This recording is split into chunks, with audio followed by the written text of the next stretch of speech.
Virtually आपको बता दें कि बांग्लादेश और भारत के बीच में ये द्विपक्षीय वार्ता हो रही थी, जिसकी तस्वीरें आपने देखी। बहरहाल आगे बढ़ते और अब देखिए TV9 भारतवर्ष और सैप की पहल बिजनेस बादशाह लीडर्स ऑफ ग्लोबल भारत। इसमें हम आपको ऐसे एंटरप्रेन्योर्स की सक्सेस स्टोरी दिखाते हैं जिन्होंने भले एक छोटी सी शुरुआत की, लेकिन अपने बुलंद इरादे, खुद पर यकीन, कड़ी मेहनत, सटीक लक्ष्य और दूरदर्शी सोच से अपनी कामयाबी की कहानी लिखी और आज सफल एंटरप्रेन्योर्स की श्रेणी में शामिल हैं। आज हम आपको मिलवा रहे हैं कैसे ही दिग्गज कारोबारी से जिन्होंने लकड़ी के व्यवसाय से कारोबार की दुनिया में कदम रखा और आज कई कंपनियों के वो मालिक हैं।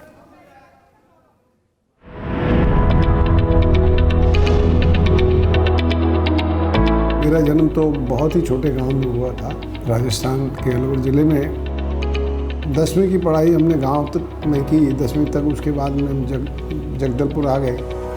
बेसिकली जो हमारे बिज़नेस की शुरुआत थी वो मेरे पिताजी ने बड़े अच्छे ढंग से की। उन्होंने नेपाल में, असम में, सब जगह लकड़ी का व्यवसाय किया और जब वहाँ नेशनलाइजेशन हो गया तो वो फिर बस्तर आ गए। और बस्तर आने के बाद फिर तब मैं काम करने के योग्य जब हुआ तो उन्होंने मेरे को अपने साथ में काम करने का मौका दिया।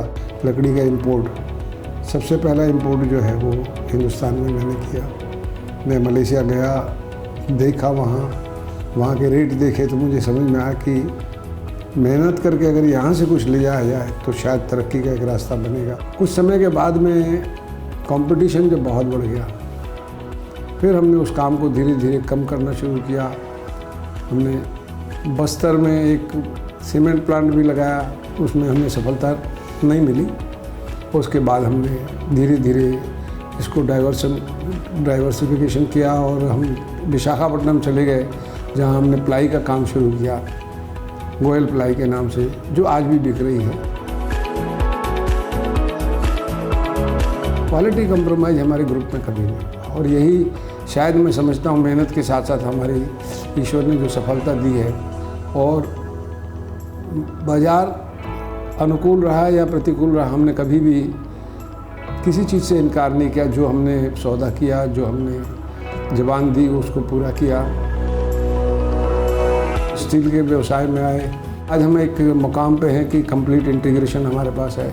और इसी बीच में चूँकि काफ़ी सारे मेंबर तैयार हो गए काम करने के लिए, तो हमने और दूसरा व्यवसाय सोचा, तो हमने फ्रोजन फूड की एक फैक्ट्री चालू की। फिर पाइप का भी अभी रिसेंटली काम शुरू किया है।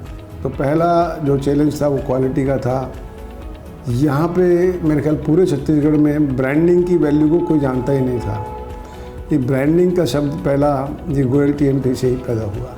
मेहनत तो आपको करनी पड़ेगी, पहला मंत्र तो ये है। दूसरा मंत्र ये है कि ईमानदारी से काम करो, जो कहो वो करो।